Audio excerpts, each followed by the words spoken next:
Hello guys, good evening to all of you. Once again welcome you on my YouTube channel Learn with Concept by Archana Sharma. Now हम course 2 को continue कर रहे थे तो आज मैं अपना ज़्यादा टाइम वेस्ट नहीं करती हूँ, फटाफट टॉपिक को कंटिन्यू करती हूँ. आपको मैंने इससे प्रीवियस वाले लेक्चर में पढ़ाया था कोर्स 2 से related, which name is contemporary India and education. ठीक है, तो हम जो इश्यूज़ पढ़ रहे थे कंटेम्प्रेरी इश्यूज़ में आपका प्राइवेटाइजेशन हो गया था, लाइब्रेराइजेशन हो गया. तो एलपीजी बताया था मैंने आपको, लाइब्रेराइजेशन. ठीक है, इसके बाद प्राइवेटाइजेशन, नेक्स्ट है हमारा ग्लोबलाइजेशन. तो हम इन तीनों को एक साथ पढ़ेंगे, बट पॉसिबल नहीं था कि इन तीनों का वीडियो एक साथ बनाया जा सके, कि वीडियो बहुत लेंदी हो जाता और टॉपिक्स क्लियर नहीं होते. बट मैंने कोशिश की है तीनों को सेपरेट समझाने की. तो आई थिंक आपका लाइब्रेराइजेशन क्लियर हो गया होगा, प्राइवेटाइजेशन भी क्लियर हो गया. अभी हमारा थर्ड टॉपिक उसी से रिलेटेड है, ग्लोबलाइजेशन या वैश्वीकरण जिसको हम बोलते हैं. ठीक है, ग्लोबल तौर पे जिस चीज़ को इम्प्लीमेंट किया जाता है वो ग्लोबलाइजेशन कहलाता है. ठीक है, तो वैश्वीकरण इसी को हम आज डिटेल में पढ़ने की कोशिश करते हैं और समझने की कोशिश करते हैं कि क्या है और ज़रूरत क्या पड़ी है इंडिया को इसको अडॉप्ट करने की. ठीक है, तो आपको बता दूं कि ग्लोबलाइजेशन क्या है. एक तरीके का प्रोसेस है जो बहुत ही तेज़ी से चीज़ों को इंटीग्रेट करता है, मतलब इंटीग्रेट इन द सेंस की कलेक्ट करता है. जिससे हमें दूसरी कंट्री के इकोनॉमिक में दूसरी कंट्री के इकोनॉमिक को अपनी कंट्री के इकोनॉमिक से कनेक्ट करता है, तो वो भी इंटीग्रेशन कहलाता है. और इंटरनेशनल मतलब inter connection between the country through the trade, foreign direct investment, capital हो गया, वो माइग्रेशन हो गया, टेक्नोलॉजी हो गया. मतलब किसी भी फील्ड में अपनी कंट्री से दूसरी कंट्री को कनेक्ट करना जहाँ पे कोई लिमिटेशन ना हो, विदाउट एनी बाउंडेशन, जहाँ पे कंटिन्यूएशन हो, चाहे वो पॉलिटिकल लेवल पे हो, चाहे वो इकोनॉमिकल लेवल पे हो, सोशल लेवल पे हो. ठीक है, तो हम कनेक्ट जो कर पाते हैं और बाहर की चीज़ों को हम अपने देश में यूज़ कर रहे हैं. ठीक है, उनकी टेक्नोलॉजी को अडॉप्ट कर रहे हैं, अच्छी चीज़ों को इंपोर्ट और एक्सपोर्ट का जो कॉन्सेप्ट है ये भी ग्लोबलाइजेशन को काफ़ी हद तक डिफ़ाइन करता है. तो आपको बता दें कि कोई भी वस्तु हो या फॉरेन मटेरियल हो, ठीक है, ऑब्जेक्ट हो, पर्सन हो या कैपिटल हो, कैपिटल इन द सेंस कि यहाँ पे पूंजी, ठीक है, या कोई भी इन्वेस्टमेंट हो जो हमने बिजनेस में कर रखा है. ठीक है, माइग्रेशन जो दूर दूर तक लोग फैले हुए हैं. ठीक है, और टेक्नोलॉजी वगैरह या किसी तरीके के रिसोर्स हो गए, किसी तरीके के थॉट्स हो गए, तो अपनी कंट्री से हम दूसरी कंट्री को दे रहे हैं और दूसरी कंट्री से उनकी अच्छी चीज़ों को, उनकी टेक्नोलॉजी को, उनकी शिक्षा को, उनकी इंडस्ट्रीज़ को मतलब अपने देश में ला रहे हैं विदाउट एनी लिमिटेशंस. तो ये हमारा कहलाता है ग्लोबलाइजेशन या वैश्वीकरण. ठीक है, वैश्वीकरण का मतलब है कि पूरे संसार को हम एक क्या फैमिली माने, है ना. यहाँ पे वसुदेव कुटुंबकम का भी एक तरीके से आप बात कर सकते हैं कि पूरी धरती माता, पूरी धरती पे जो भी हैं वो हमारे क्या है, एक परिवार की तरह पे हैं. जो भी धरती पे लोग रह रहे हैं हमारे फैमिली की तरीके हैं. तो ये भी क्या है, ग्लोबलाइजेशन. तो आपको बता दें कि ग्लोबलाइजेशन क्यों आया इंडिया में, इसकी ज़रूरत क्या है, इसकी रिक्वायरमेंट क्या है या इसकी नीड क्या है. तो आई होप आपको इसका मीनिंग क्लियर हो गया होगा. ठीक है ना.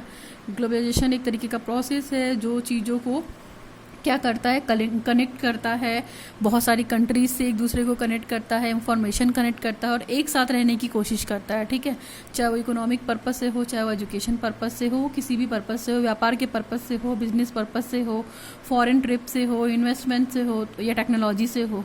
तो बाहर के देशों की टेक्नोलॉजी हमारे कंट्री के कंपेरिजन में बहुत अच्छी है. ठीक है, अगर बात की जाए तो इसलिए वहाँ से रिसोर्सेज लेना कहीं से गलत नहीं है, वहाँ की टेक्नोलॉजी को अडॉप्ट करना कहीं से गलत नहीं है. तो ये सब चीज़ें क्या है, ये हमारे ग्लोबलाइजेशन के अंतर्गत आती हैं. ठीक है, तो मैंने मीनिंग समझाने की कोशिश की आपको. पढ़ते हैं इंट्रोडक्शन क्या है. आपको बता दूं, this is a state of the art survey of the selected aspects of globalization and education. तो एक तरीके का ये सर्वे हुआ था और बहुत सारा चीज़ें सेलेक्ट हुई थी कि मतलब ग्लोबलाइजेशन और उसके से एजुकेशन को कैसे एस्पेक्ट कर सकते हैं, मतलब कि एजुकेशन को ग्लोबली तौर पर हम कैसे इम्प्लीमेंट कर सकते हैं, इसके बारे में हम बात करते हैं. तो education policies have the long existence and have the played an important role of development policy of general. देखिए, भारत की जो इकोनॉमिक पॉलिसी थी हमारी, मतलब बात की जाए अगर हम, चाहे एजुकेशन से रिलेटेड पॉलिसी रही हो या इकोनॉमिक रिलेटेड पॉलिसी रही हो, वो पहले बहुत ज़्यादा अच्छी नहीं थी. बट जब से एलपीजी लागू हो गया है 1990 से 91 के बीच में जो पॉलिसीज़ वगैरह रिफॉर्म हुई हैं, दोबारा उनको बनाया गया, उनमें फ्लेक्सिबिलिटी लाई गई, उनमें इम्प्रूवमेंट किया गया, तो उससे भारत का जो इकोनॉमिक रेट है वो बहुत अच्छा हो गया है आज की डेट में, है ना. तो एक तरीके से आप ये मान सकते हैं कि भारत के इकोनॉमिक रेट को बढ़ाने के लिए या आर्थिक प्रगति को मतलब और डेवलप करने के लिए ग्लोबलाइजेशन बहुत ही इंपॉर्टेंट फैक्टर है। ठीक है, एजुकेशन इज़ ऑल्सो, आपको पता है कि शिक्षा भी बहुत बड़ा है। शिक्षा भी एक टूल की तरीके काम करता है आपकी कंट्री को डेवलप कराने के लिए। अगर हमारे देश की सारे युवा शिक्षित होंगे और सारे बच्चे शिक्षित होंगे तो आप सोच सकते कि हमारी सोसाइटी की कितनी ग्रोथ होगी, हमारी कंट्री का कितना विकास होगा। हम भी कल को डेवलप्ड कंट्री में आ सकते हैं। तो जब लोग शिक्षित होंगे तो टेक्नोलॉजी को अपने आप अडॉप्ट करेंगे ही, और उन टेक्नोलॉजी को अडॉप्ट करके अपनी कंट्री में बहुत सारी चीज़ों को क्या करेंगे, प्लान करने की कोशिश करेंगे, नई नई रिसर्च करने की कोशिश करेंगे, नई नई डिस्कवरी करेंगे, नई नई डिवाइस बनाएंगे, नए नए टूल बनाएंगे। तो इन सब चीज़ों से क्या होगा, एक तरीके से मार्केट में क्या आ जाएगा, रिवोल्यूशन आ जाएगा। चाहे वो नेटवर्किंग का हो, चाहे वो इंफॉर्मेशन का हो, नॉलेज का हो, न्यूज़ का हो, किसी भी तरीके का कोई भी फील्ड हो, आईआईटी फील्ड हो, इंडस्ट्रियल फील्ड हो, सब में क्या एक तरह का रिवोल्यूशन आ जाएगा, जिससे ग्लोबलाइजेशन अच्छा हो जाएगा। और ग्लोबलाइजेशन अच्छा होगा तो हमारी कंट्री का ग्रोथ बहुत अच्छा होगा। तो ये तो ग्लोबलाइजेशन का बात की मैंने, कोशिश की समझाने की। For intense, world bank 2002 discuss किया था कि position of the territory education in a knowledge based global, मतलब आप एक तरीके से देख सकते हैं कि वैश्वीकरण स्तर पे कि भारत का जो आर्थिक स्तर है वो क्या है। ठीक है, और उसका ज्ञान क्या है, उसको समझने की कोशिश की गई थी। जो एक वर्ल्ड बैंक का सर्वे था, उनके हिसाब से उन्होंने उसकी पोजीशन डिस्कस की थी, कंडीशन उनकी कैसी है। तो उसके बारे में थोड़ा सा बात करते हैं। इस सर्वे में था क्या, 2002 वाला जो सर्वे था वर्ल्ड बैंक का। In this survey examines the main links between the economic globalization process and education by discussing and testing 3 issues. देखिए, बहुत सारे 3 इशूज़ उनको मिले जिनको ज़रूरत था, उनको लगा कि हमें डिस्कस करना चाहिए, तो उन्होंने वो डिस्कस करने की कोशिश की और बताने की कोशिश की कि क्यों ज़रूरी है इकोनॉमिक ग्लोबलाइजेशन प्रोसेस को इन्हेंस करने की एंड एजुकेशन को उस पर लाने की। तो पहला है, देखिए, the quality and quantity of education and training determine the. ठीक है, आपको पता है कि जिस देश की शिक्षा टेक्नोलॉजी जितनी अच्छी होगी, हमारे देश उसके लक्ष्य को प्राप्त करने में उतना ही सक्सेसफुल होगा। यानी कि वो उतनी सारे अचीवमेंट्स गेन कर सकता है, उतनी सारी सफलताएं को गेन कर सकता है जो देश जितना शिक्षित होगा। यानी कि हम कह सकते हैं कि जिस कंट्री का लिटरेसी रेट जितना अच्छा होगा, वहाँ पे इक्विपमेंट, टेक्नोलॉजी, नई नई डिवाइसेस, टूल्स वहाँ के बहुत अच्छे होंगे, पढ़ाई भी अच्छी होगी। तो एक तो ये सर्वे आया कि इसको इंक्रीज़ करना है, चाहे वो बिजनेस के मतलब ट्रेड में हो, फाइनेंशियल ट्रेड में हो, या जो लोग बहुत सारी चीज़ें बिखरी हुई हैं तो उनको आप ग्लोबल तौर पे कलेक्ट करके उनका कुछ एग्जीक्यूट करिए, उनको एक अच्छा प्रॉपर प्लान दीजिए। तो एक प्रॉपर प्लान तभी आ सकता है जब हमने प्रॉपर किसी चीज़ की ट्रेनिंग ली होती है, चाहे वो मैनेजमेंट से रिलेटेड हो। अगर हमें टेक्निकल की ट्रेनिंग अच्छी है तो हम डिवाइस पे कमांड करके, टूल पे कमांड करके बहुत अच्छा काम कर सकते हैं। अगर हमने मैनेजमेंट में ट्रेनिंग ले रखी है तो हम अपनी इंडस्ट्री को अच्छे से मैनेज कर सकते हैं। इवन हमारे कंट्री में जो ये रेगुलर एक्टिविटीज़ हो रही हैं, चाहे वो इंडस्ट्री को रिलेटेड को लेकर हो या मतलब इकोनॉमिक पर्पस से हो, किसी भी पर्पस से हो, तो अगर हमारे पास मैनेजमेंट का कमांड है, हम जानते हैं कि चीज़ों को कैसे मैनेज करना चाहिए किसी भी तरीके की सर्कमटेंसेस में, तो वो चीज़ भी बहुत हेल्पफुल होगी। तो इस तरह की चीज़ें आई। नेक्स्ट है हमारा, the process of globalization as measured by the FDI trade and migration affect the demand supply of the education and training. उन्होंने जो मतलब सर्वे किया था वर्ल्ड बैंक ने 2002 में, उन्होंने ये चीज़ भी मतलब नोटिस किया और बताया कि जो दूर दूर तक लोग ये व्यापार के लिए फैले हुए हैं या ट्रेड ने जो मेज़र किया हुआ है, वो केवल क्या सप्लाई चाहते थे अपने मटेरियल का, कि हम फॉरेन से सप्लाई ले लें इन मटेरियल को और फॉरेन के कैंपस को इंडिया में ले आएँ, जिससे हमारा एजुकेशन और ट्रेनिंग सिस्टम क्या हो वो बेटर हो जाए। ठीक है, पब्लिक पॉलिसी भी बनी। तो इसमें क्या था, पर्टिकुलर नेशनल पॉलिसीज इंक्लूड हो गई, have effectively attempt to reconcile human resource development and the process of globalization in order to obtain the maximum impact of development। देखिए, इनका जो मेन मोटो था उस समय, मतलब कि फॉरेन ट्रेड को इंडिया में लाना या फॉरेन एजुकेशन सिस्टम या फॉरेन यूनिवर्सिटी इंडियन कैंपस है ना, कि भारतीय कैंपस में आप फॉरेन यूनिवर्सिटी को ले आइए। ठीक है, और इंडियन कंट्री में आप फॉरेन ट्रेड को ले आइए, व्यापार को ले आइए, मैनेजमेंट को भी ले आइए। तो उनका मेन इम्पैक्ट क्या था कि ग्लोबल तौर पे जो हमारी कंट्री हो उसका इम्पैक्ट बहुत अच्छा पड़े और वो क्या हो, विकास के पथ पर आगे बढ़ सके। तो जो वर्ल्ड बैंक ने सर्वे किया था, ये 3 पॉइंट निकल कर आए थे, इसलिए भी ग्लोबलाइजेशन इंडिया में लागू करना बहुत ज़रूरी हो गया। ठीक है, ये तो था इंट्रोडक्शन। अभी हम मीनिंग की बात करते हैं फटाफट। तो मीनिंग बता दें आपको कि वही है, इंटीग्रेशन है, कनेक्शन बिटवीन द कंट्रीज़ है through the trade, foreign direct investment, capital flow, migration and spread of the technology. तो इन सब चीज़ों को हम एक्सचेंज करें, इंपोर्ट करें, वो सारी चीज़ें करें, बाहर की अच्छी चीज़ों को अडॉप्ट करें, तो ये भी क्या है, एक तरीके से ग्लोबलाइजेशन पे है। वसुधैव कुटुंबकम की फीलिंग है और आपको पता है कि संसार एक फैमिली की तरह है। तो the term globalisation can be use in the different context, हम इसे डिफरेंट कंटेक्स्ट में यूज़ कर सकते हैं। The general usages of the the term globalisation can be as follows. हम 3 टर्म के माध्यम से इसको यूज़ कर सकते हैं। देखिए पहला क्या है, interactions and interdependence among the country. देखिए एक दूसरे से कंट्री का इंटरेक्शन होगा और एक दूसरे पे मतलब इंटरडिपेंडेंट रहेंगे इन द सेंस कि हम किसी चीज़ के लिए, मान लीजिए हमारे यहाँ कुछ बहुत अच्छा ग्रोथ हो रहा है, ठीक है, या कुछ बहुत अच्छा मटेरियल या माल बन रहा है, तो हमने क्या किया, एक्सपोर्ट कर दिया, और बाहर से कुछ हम मंगाना चाहते हैं तो हमने मंगा लिया। तो ये एक तरीके का देखा जाए कि कंट्रीज़ के बीच में इंटरेक्शन भी हो गया और इंटरडिपेंडेंसी भी होगी कंट्रीज़ के बीच में, कुछ कंट्रियों के बीच में, ठीक है। नाउ नेक्स्ट है इंटीग्रेशन ऑफ वर्ल्ड इकोनॉमी, और जो आपका संसार है वो आर्थिक तौर पे जुड़ने की कोशिश, यानी कि जो दूसरे देश की इकोनॉमी है, मतलब मान लीजिए चाइना हो गया, ऑस्ट्रेलिया हो गया, यूएसए हो गया, ये सब वेल डेवलप्ड कंट्री हैं, तो इनकी जो इकोनॉमी रेट है वो बहुत अच्छी है इन कंपैरिजन टू इंडिया। तो अगर इंडिया इनसे कनेक्ट होगा तो इनको बहुत सारे फ़ायदे ही होंगे, ठीक है। तो वो चीज़ भी हुई और एक साथ मिलकर कोशिश की है काम करने की। दूसरा है डेटेरियोरेशन, ठीक है। तो डेटेरियोरेशन में क्या होता है कि बहुत सारे प्रोसेस होते हैं, they are social, cultural, technological across the border. यानी कि अगर हमको इम्पोर्ट करना है तो पहले क्या होता था, एक्साइज ड्यूटी वगैरह लगती थी, तो उसकी चार्जेस बहुत ज़्यादा होते थे। तो हम क्या करते थे, कुछ भी अगर ज़रूरत पड़ती थी तो मंगाने से पहले 40 बार सोचते थे, और पर्टिकुलर उसके लिए लाइसेंस भी चाहिए होता है। तो अब इस तरह की चीज़ों को ख़त्म कर दिया गया है, लाइसेंस वाली पॉलिसी ख़त्म कर दी गई। हाँ, कुछ बाउंडेशन के साथ हैं, मगर चीज़ों को हम इम्पोर्ट कर सकते हैं और एक्सपोर्ट भी करवा सकते हैं कि बाहर से कुछ मंगाना है तो ये लाइसेंस वाली फैसिलिटी ख़त्म कर दी गई है। पहले बहुत ज़्यादा था टेक्नोलॉजिकल तौर पे, तो इसके लिए भी ग्लोबलाइजेशन आया, ये था मीनिंग। तो 3 चीज़ ये क्लियर हुई। कैरेक्टर्स की बात करते हैं तो आपको बता दें, जो ये ग्लोबलाइजेशन टर्म है ये 1980s में ही इंट्रोड्यूस हो गया था, मगर हमारे भारत में आपको बता दें कि 91 में के आसपास डेवलप हुआ और इंट्रोड्यूस भी हुआ प्रॉपर तरीके से, ठीक है। कॉइन तो ये 1980s में हो गया था। तो उसके लिए एक टर्म यूज़ किया जाता है विलेज, ग्लोबल विलेज।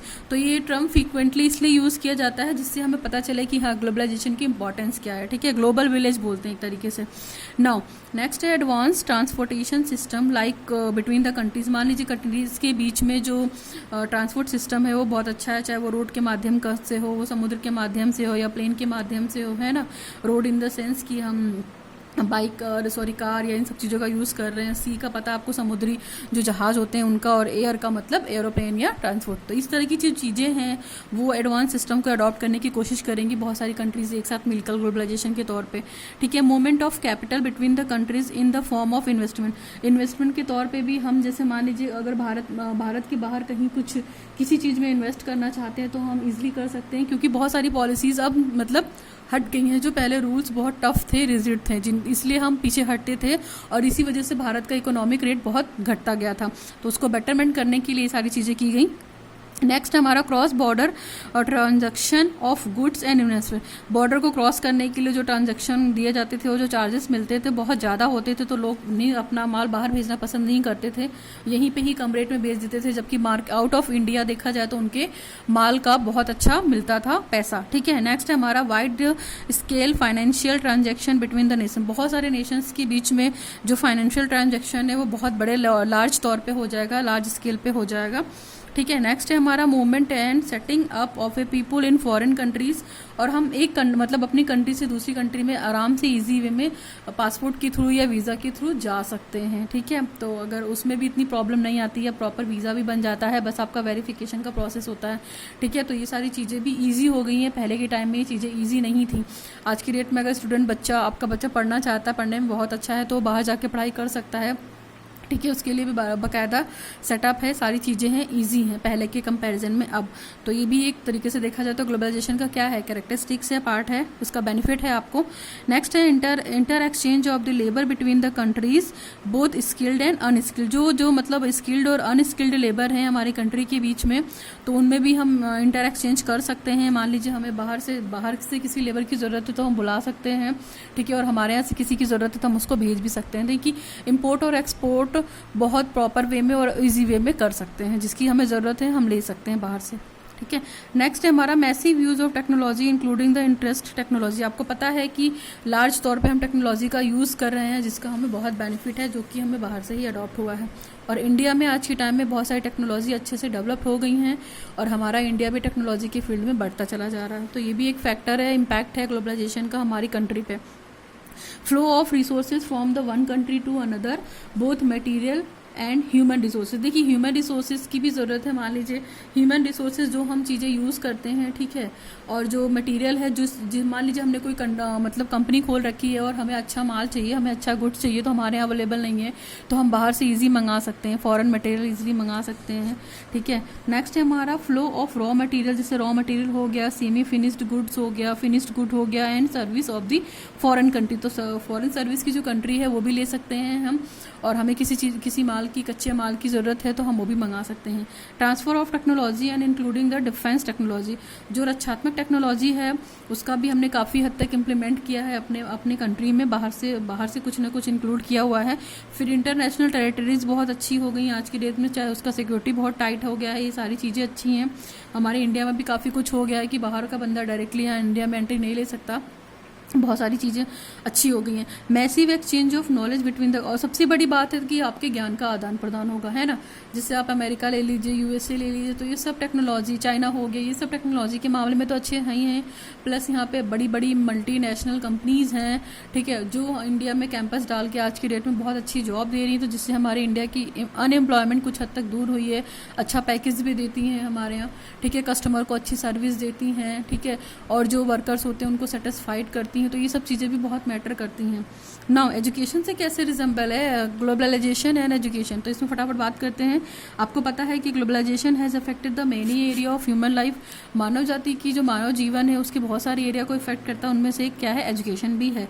आपको पता है education has created an information based society, आपको पता है कि शिक्षा के माध्यम से हमारी सोसाइटी काफ़ी ग्रो करती है और हमारे सोसाइटी को काफ़ी सूचनाएं भी अवेलेबल होती हैं ग्लोबलाइजेशन के माध्यम से।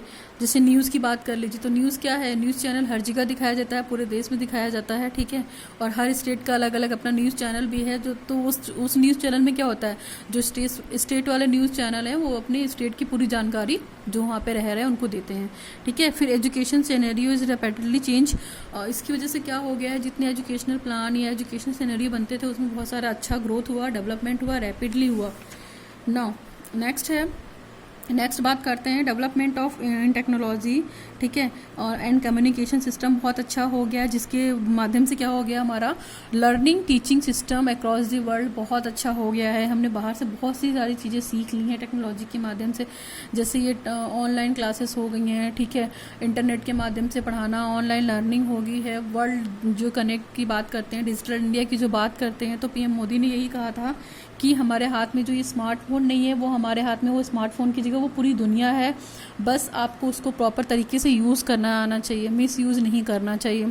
तो एक तरीके से जो आपका फ़ोन है, एंड्रॉयड फ़ोन हो चाहे वो स्मार्टफोन हो, वो वर्ल्ड की सारी नॉलेज आपको बैठे बैठे एक जगह प्रोवाइड करा रहा है। तो ये भी क्या है, एक बहुत अच्छा एग्जाम्पल है ग्लोबलाइजेशन का मॉडल, ठीक है। मोबाइल, तो मोबाइल का चाहे वो एंड्रॉयड हो चाहे वो कोई भी हो, स्मार्ट हो, सारे मोबाइल आपको बैठे बैठे एक जगह की इंफॉर्मेशन देते हैं, ठीक है। न्यूज़ चैनल, ये सब क्या है, एक तरीके से टेक्नोलॉजी का डेवलपमेंट है, तो ये भी कहीं ना कहीं पार्ट है, कहीं ना कहीं कनेक्टेड है किससे, ग्लोबलाइजेशन से, ताकि वैश्वीकरण हुआ है हमारी दुनिया। फिर इसमें क्या होता है, new ideas, changes in values and knowledge have change the role of student and teacher too. तो जाहिर सी बात है, जब अच्छी अच्छी टेक्नोलॉजी आएंगी तो टीचर की पर्सनालिटी पर भी इम्पैक्ट पड़ेगा, और जब टीचर इम्पैक्टेड होगा, किसी चीज़ से इन्फ्लुएंस होगा, तो अपना अच्छा प्लस पॉइंट बच्चों को भी देगा, ताकि उसके बच्चे भी क्या हों, जो नई नई टेक्नोलॉजी आए हैं, जो नई नई इनोवेशन है टीचिंग लर्निंग प्रोसेस में, उसको अडॉप्ट किया, फिर इन्फ्लुएंस भी हुआ, तो उससे भी क्या हुआ, उसका टीचिंग लर्निंग प्रोसेस बहुत इफेक्टिव हुआ। नेक्स्ट है education is now expected to save the children in the future citizen of the world into the global, मतलब एक शिक्षित नागरिक क्या होता है, अच्छे भारत का निर्माण कर सकता है, ठीक है। तो वही चीज़ है कि हमने जो टेक्नोलॉजी क्लासेस सीख ली हैं या स्किल्स जो डेवलप हो गई हैं, वो कल को हमारे भविष्य के लिए बहुत अच्छे नागरिक प्रिपेयर करने में हेल्प करेगी, ठीक है। उसका रेंज काफ़ी बढ़ जाएगा, नॉलेज बढ़ जाएगी, स्किल बढ़ जाएगा, स्किल डेवलप हो जाएगा। Technological advancement have introduce the technology in the classroom which have changed the आपको पता है कि जब आप टेक्नोलॉजी से फुलफिल हो जाएंगे, आपको अच्छा आइडिया हो जाएगा, आपको अच्छी नॉलेज हो जाएगी, तो आप उसमें और बेटर कर सकते हैं, कुछ ना कुछ इम्प्लीमेंट करके, कुछ ना कुछ रिसर्च करके, कुछ ना कुछ डेवलपमेंट करके चीज़ों को अच्छा कर सकते हैं। नेक्स्ट है देयर इज़ अ रिलायंस। आपको पता है कि रिलायंस जो इलेक्ट्रॉनिक कंपनी है, इलेक्ट्रॉनिक रिसोर्सेज है, ये पूरे वर्ल्ड में वीडियो कॉन्फ्रेंसिंग के लिए फेमस है, ठीक है। और इस वीडियो कॉन्फ्रेंसिंग के थ्रू आप सोच सकते हैं कि कम्युनिकेशन लेवल नेशनल लेवल पे और इंटरनेशनल लेवल पे कितना अच्छा हो गया है। हमारी इंफॉर्मेशन वाली जो टेक्नोलॉजी, इंफॉर्मेशन बेस्ड जो टेक्नोलॉजी है, इंटरनेट के माध्यम से उसका बहुत बड़ा नेटवर्क फैल गया है। और उससे क्या हमें हेल्प मिलता है, computer located through the world to deliver the material. तो आप ये समझ सकते हैं कि जो इलेक्ट्रॉनिक रिसोर्सेज हैं वो आपकी नॉलेज को बढ़ाने में, आपकी इंफॉर्मेशन को इन्हेंस करने में कितना मेजर पार्ट। आज की डेट में अगर मोबाइल नहीं है आपके हाथ में तो आप सोच लीजिए कि आपको क्या फील होता होगा। अगर सपोज कीजिए फॉर एग्जांपल अगर एक दिन डेटा नहीं रहता है तो उससे कितनी बड़ी गिल्टी फील होती है। अगर आपको कुछ भी पढ़ना या सोचना होता है तो बहुत सोचना पड़ता है कि कहाँ कहाँ से बुक ढूंढें। लेकिन मोबाइल आपके हाथ में रहता है तो आप गूगल पे डालो, गूगल बाबा पे डालिए, फटाफट डिस्कवर कीजिए, सर्च मारिए, कुछ भी कर लीजिए आप, तो आपको हर तरह की नॉलेज फटाफट सेकंड्स में मिल जाएगी। और इतनी डीप नॉलेज मिलेगी कि आप उतना पढ़ भी नहीं सकते हैं ना। पूरी डिक्शनरी भरी हुई है, पूरी पीडीएफ्स भरे हुए हैं।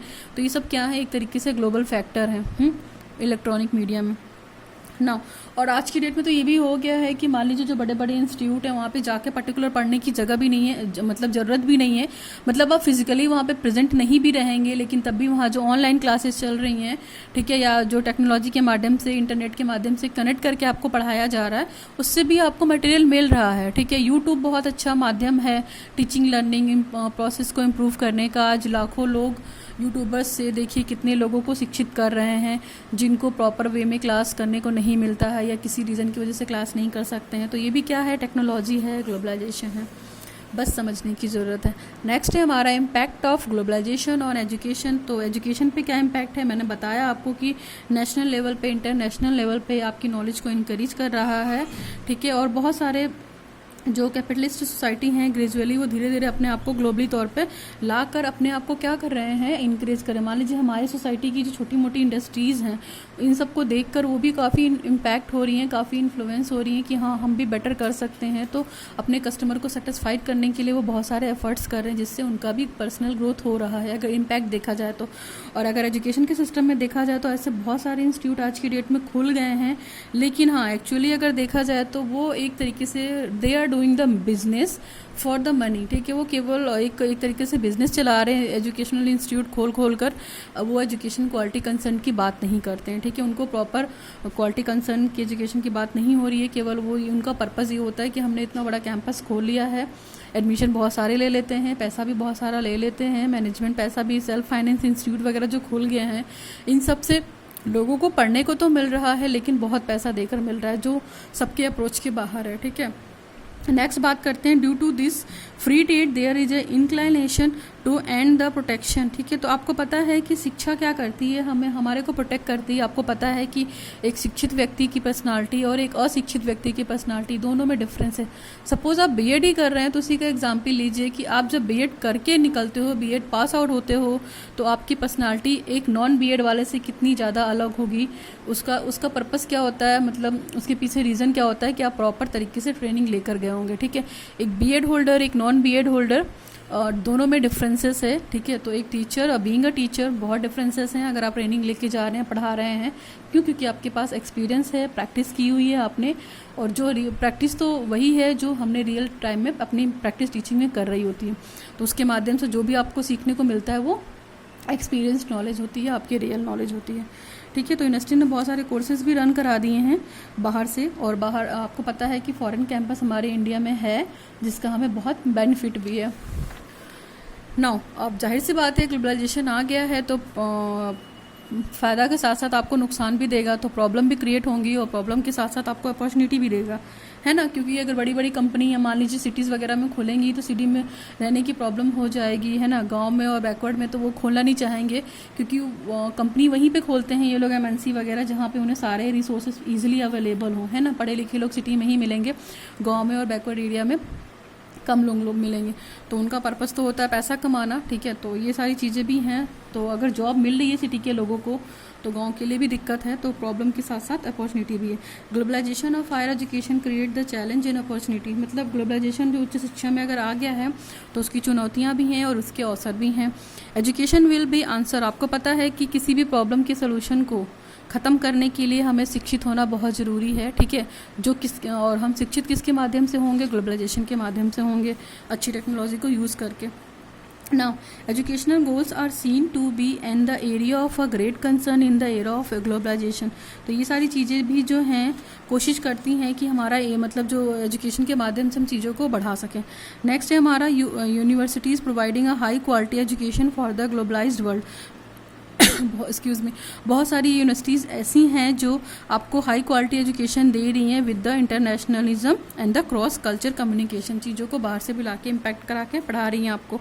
आज की डेट में देखेंगे, अगर मान लीजिए वेबिनार वगैरह भी हो रहा है तो इसमें क्या है, ऑनलाइन लर्निंग हो रही है, लोगों को कनेक्ट करके एक दूसरे के थ्रू बच्चों को शिक्षा दी जा रही है, ठीक है। नेक्स्ट है हमारा due to the globalisation many difficulties and cooperation institution of the higher learning, इसमें बहुत सारा प्रमोशन हुआ है, बहुत सारी यूनिवर्सिटीज़ खुल गई हैं, ठीक है।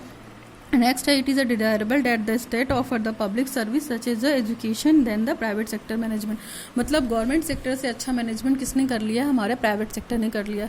अब हम देख लेते हैं किसका इम्पैक्ट क्या है, किसका, ग्लोबलाइजेशन का हमारे भारतीय एजुकेशन सिस्टम पे। तो आपको पता है कि बिकॉज ऑफ द कॉमर्शियलाइजेशन यानी कि औद्योगिकरण के कारण education system has been more commonly described, ठीक है। और हम केवल यहाँ पे एजुकेशन सेक्टर की बात करेंगे, सर्विस सेक्टर या उसकी बात नहीं करेंगे। तो in the view of globalisation many corporate universities both foreign and Indian are encroaching upon the government institute, तो बहुत सारे मतलब फॉरेन इंस्टीट्यूट हो जो इंडिया से जुड़ गए हैं इंडिया इंस्टीट्यूट से। Few Indian institute are globally accredited और रिकॉग्नाइज, बहुत सारे इंडियन इंस्टीट्यूट ऐसे हैं जिन्होंने फॉरेन कैंपस को अडॉप्ट किया है और उनको बाकायदा रिकॉग्नाइजेशन भी मिला हुआ है। The Indian education system is not able to mobilise funds, Indian education system में क्या प्रॉब्लम आ जाती है कि वो मोबाइल के थ्रू फंडिंग का काम नहीं कर सकते। लाइक मान लीजिए उनका बच्चा बाहर पढ़ रहा है पर्टिकुलर, ठीक है, तो वो अपने घर से बैठे बैठे पैसे ट्रांसफ़र वाली सुविधाएं और इस तरह की चीज़ें आ जाती हैं। By some accounts the Indian students, कुछ फॉरेन अकाउंट्स होते हैं जिनमें इंडियन स्टूडेंट जो वहाँ पढ़ रहे हैं बाहर, तो उनके पेरेंट्स उनकी फ़ीस को पे करते हैं, जिनके पास कम से कम नेट सब्सिडाइजर होना चाहिए ब्रिटिश हायर एजुकेशन सिस्टम का। तो पर्टिकुलर उनका अपना एक लोगो होता है, अपना एक पैनल होता है जिसके थ्रू वो कुछ अकाउंट नंबर देते हैं पेरेंट्स को, जिसमें वो बच्चों की फ़ीस को ट्रांसफ़र कर सकते हैं। अगर बात की जाए तो the largest number of foreign student in USA, हमारे भारत के बहुत सारे मतलब स्टूडेंट जो हैं आज की डेट में यूनाइटेड स्टेट में पढ़ रहे हैं, लेकिन हमारे इंडिया से ही हैं। और देखा जाए 80,000 लोग ऐसे हैं जो वहाँ पे जाकर पढ़ रहे हैं, कहाँ पे, यूएसए में। और कम से कम 5,000 इंडियन मेडिकल स्टूडेंट हैं चाइना में, भारत के नागरिक हैं, भारत के बच्चे हैं जो मेडिकल फील्ड में, टेक्नोलॉजिकल फील्ड में वहाँ जाकर पढ़ रहे हैं, ठीक है, शिक्षा ग्रहण कर रहे हैं। नाउ नेक्स्ट है in the current scenario universities from the different parts of the world into the join, तो आज की डेट में बहुत सारी बाहर की यूनिवर्सिटी चाहती हैं भारत की यूनिवर्सिटी को ज्वाइन करना, फॉरेन यूनिवर्सिटी भी, और उन्होंने ज्वाइन भी किया हुआ। किस पर्पस है कि उनका इकोनॉमिक स्ट्रेंथ काफ़ी अच्छा हो जाए, ठीक है, और इंडिया का पार्ट बन सके, इंडिया इकोनॉमिक पर्सन का पार्ट बन सके। नेक्स्ट है हमारा पार्टनरशिप भी की रखी है उन्होंने, academic exchanges, joint ventures, researches, collaboration, just about the everything, मतलब सारी चीज़ों से कनेक्ट कर रखा है जिससे लैंग्वेज की प्रॉब्लम भी ख़त्म हो गई। और कुछ चीज़ें इलीगल तौर पे भी हो रही हैं जो ऑन पेपर नहीं होती हैं, जो नहीं होना चाहिए लेकिन वो भी हो रही हैं, तो वो भी कहीं ना कहीं हमारे इंडिया में एक बहुत बड़ा है। जैसे यूके की बात करते हैं तो in which universities in the UK are seeing a stake of India में भी उसका कैंपस है, ठीक है। Large industrial organization like Tata, Reliance, एजर्स, association like CII, FICCI, SAM, SEM, तो ये सब क्या है, ये बहुत बड़ी बड़ी इंडस्ट्रीज़ हैं इनके, इनका ऑर्गेनाइजेशन भी इंडिया में है। और जो आज की इंडिया में रहकर क्या कर रहे हैं, अच्छा मतलब बिजनेस कर रहे हैं, प्रॉपर कैंपस अपना सेट कर रखा है, और इनके माध्यम से लोग एम्प्लॉयड हो रहे हैं और एम्प्लॉयड होकर अच्छी लाइफ, अपना पॉवर्टी को दूर कर रहे हैं, ठीक है। और एक तरीके से देखा जाए तो हार्वर्ड स्कूल ऑफ बिजनेस, ठीक है, और एक MIT in USA and London school of economics, तो ये सारी चीज़ें क्या हैं, ये फेमस है बिजनेस मैनेजमेंट। हार्वर्ड यूनिवर्सिटी की बात करेंगे तो ये बिजनेस स्कूल है, ठीक है। MIT की बात करेंगे तो ये भी स्कूल ऑफ इकोनॉमिक्स है, ये बहुत बड़े बड़े इंस्टीट्यूट है। इंपॉर्टेंस क्या है, इंपॉर्टेंस फटाफट पढ़ लेते हैं। तो इम्पोर्टेंस में आपको पता है कि global education should teach about the issues and cross. देखिए वो किसी तरह की बाउंड्रीज को फॉलो नहीं करता है। ग्लोबलाइजेशन को मतलब है नो लिमिट बाउंड्री, मतलब हम एक देश से दूसरे देश में जा सकते हैं, इंपोर्ट एक्सपोर्ट बिना लाइसेंस के कर सकते हैं। इस तरह की चीज़ों को ख़त्म कर दिया गया है, कम कर दिया गया है। तो आप ये समझ सकते हैं कि जो इंटरकनेक्टेड एक दूसरे से हो गए हैं, हमारा जो सिस्टम कनेक्ट हो गया उसमें इकोलॉजिकल बैरियर नहीं है, कल्चरल नहीं है, इकोनॉमिकल नहीं है, पॉलिटिकल नहीं है, इवन टेक्नोलॉजिकल बैरियर भी ख़त्म हो गया है। Now in the present borderless information society education needs to respond the demands of the, जिससे मतलब मान लीजिए हमारे सोसाइटी की जो डिमांड होती है, हमारे इंडस्ट्रीज़ की जो डिमांड होती है, हम चीज़ों को बिना बॉर्डर रहित, मतलब एक बोल सकते हैं कि सीमा रेखा जो हमारी है वो ख़त्म हो गई है और ख़त्म होकर हम चीज़ों को अपने यहाँ मंगा लेते हैं। This can be done by raising the awareness, और ये अवेयरनेस के कारण हुआ है इन्वायरमेंट के peace, culture and social diversity, increase the competitiveness and concept of global village. Global village क्या करता है, जो आपका ग्लोबलाइजेशन है उसकी सिग्निफिकेंस को ही बताता है, इसीलिए उसका नाम ग्लोबल विलेज डाला गया है या रखा गया है। नेक्स्ट है हमारा the challenge for higher education. तो हायर एजुकेशन में जितनी बात की जाए, जितनी तारीफ़ की जाए ग्लोबलाइजेशन की, उतनी कम है, क्योंकि आज की डेट में हमारा इंडिया भी बहुत ज़्यादा आगे, इतनी सारी जो अभी नासा ने रिसर्चेस कर डाली है उसके लिए चीन है, चाहे अमेरिका की बात कर लीजिए, सभी ताजुब मानते हैं कि इतने कम पैसों में इंडिया ने भी इतनी सारी टेक्नोलॉजी को अडॉप्ट कर रखा है। ठीक है, मिशन मंगल हो गया और भी बहुत सारे हैं, एटॉमिक इश्यूज़ रिसर्चेस वगैरह बहुत अच्छी हो गई हैं इंडिया की। तो ये सब क्या है, कहीं ना कहीं एक तरीके से देखा जाए तो ग्लोबलाइजेशन का पार्ट है और इम्पॉर्टेंट भी है। ठीक है, तो हमारे भारतीय नागरिकों को उन्होंने प्रिपेयर किया है इकोनॉमिक तौर पे, बॉर्डर की सीमा को ख़त्म किया है, अपने आप को सेफ कराया है, अवेयर कराया है through the educational institution, through the MNCs company. तो ये तो हमने बात की इम्पैक्ट ऑफ ग्लोबल एजुकेशन की। तो that is more about the globalisation. I have discuss in totally detail. फिर भी आपको कुछ भी प्रॉब्लम है तो आप मुझसे पूछ सकती हैं, और इस टॉपिक को पढ़िए, एक बार पढ़ के समझने की कोशिश कीजिए। LPG को आप एक साथ ही पढ़ें, वो ज़्यादा बेटर है। तीनों को अब आप कंबाइन करके पढ़ सकती हैं। ठीक है, लिबरलाइजेशन, प्राइवेटाइजेशन एंड ग्लोबलाइजेशन, तो आप तीनों को आप एक साथ पढ़ सकती हैं। मैंने अलग अलग वीडियो बना दिया है। ठीक है, अगर आपको वीडियो अच्छा लगा है तो प्लीज़ लोगों तक शेयर कीजिए, सब्सक्राइब कीजिए और मेरे चैनल को सब्सक्राइब कीजिए, learn with concept with Archana Sharma. Like कीजिए, पढ़िए और कॉन्सेप्ट के साथ पढ़ाने दीजिए, आप भी पढ़िए। Thanks for watching the video. Signing off, Archana Sharma, Learn with Concept.